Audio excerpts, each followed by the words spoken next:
I am Earl Bamber and you're watching SAFEisFast.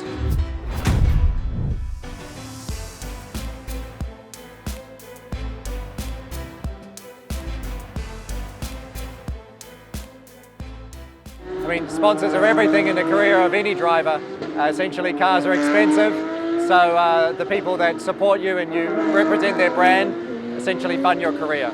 You know, one thing we can't hide from the truth in motorsports is that it is quite expensive. So without the support of sponsors, none of us would be here today racing at the professional level. You need that support.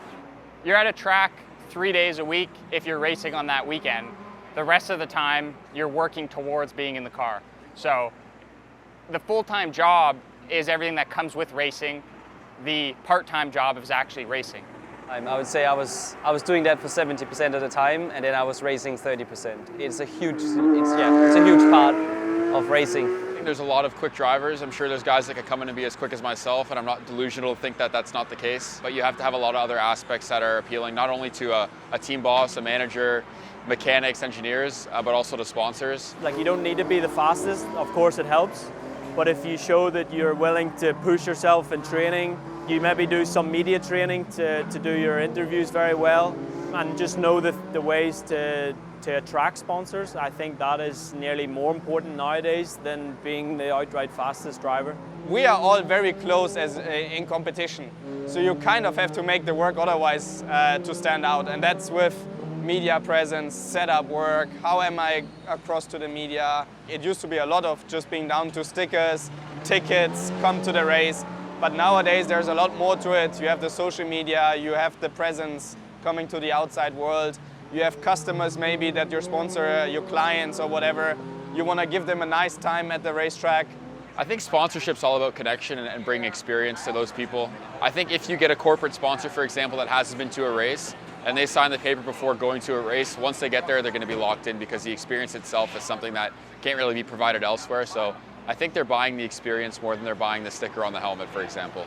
For me, a sponsor is a relationship. I've never gotten a sponsor the first day I met them. It's around building a relationship with people who enjoy watching you grow. And that's basically been how I found sponsors in my career.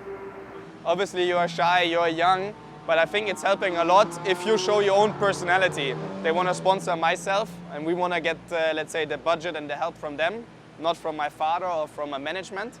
I kind of found sponsors through personal connections. I went to people that knew my family, knew my dad, knew my mom, and reached out and asked them, and kind of just built from there, because those people that I was speaking to had businesses, and maybe if they themselves didn't want to sponsor, maybe a supplier to them or something down the line was able to provide something for me or get a contact.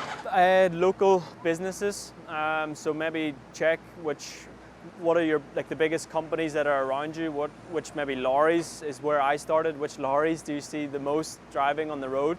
You'll always be surprised at who might be interested in helping. The easiest way to do it is to try and find people in your mutual connections who have a passion for motorsports, because so many people, the closest they'll be able to be involved in motorsports is as a sponsor, so that's what you're selling them. It's better in person as well than an email. It's very easy to say no to an email, so if you're going to look for sponsors, go knock on their door, get in front of them, not by email. I think you never actually go in asking for a sum of money. You go in showcasing what you can provide. It's a lot like going in for a job interview. You don't go in and say, I want this amount of money. You go in saying, this is what I'm good at and this is what I can do for you. Ultimately, they'll decide the value that brings to them. You always want to maybe bring the number down a bit from what you maybe need, because if you go with the number that you really need, they'd probably tell you to keep going somewhere else. So I did it in a way where I tried to just get many sponsors, but just like a smaller amount.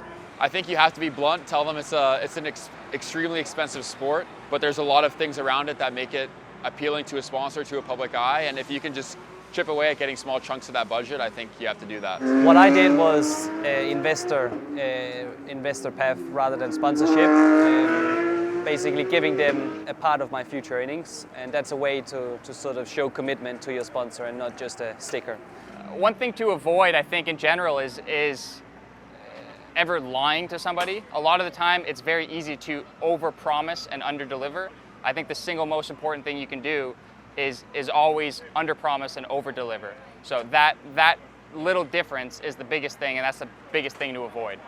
It has to be a long-lasting thing, and I think that's a very important thing as well for young drivers. You don't go in and want money for 1 year. Sometimes you sacrifice a bit of your budget or your sponsorship, but you have them long-lasting, and then that's when you also create the friendships.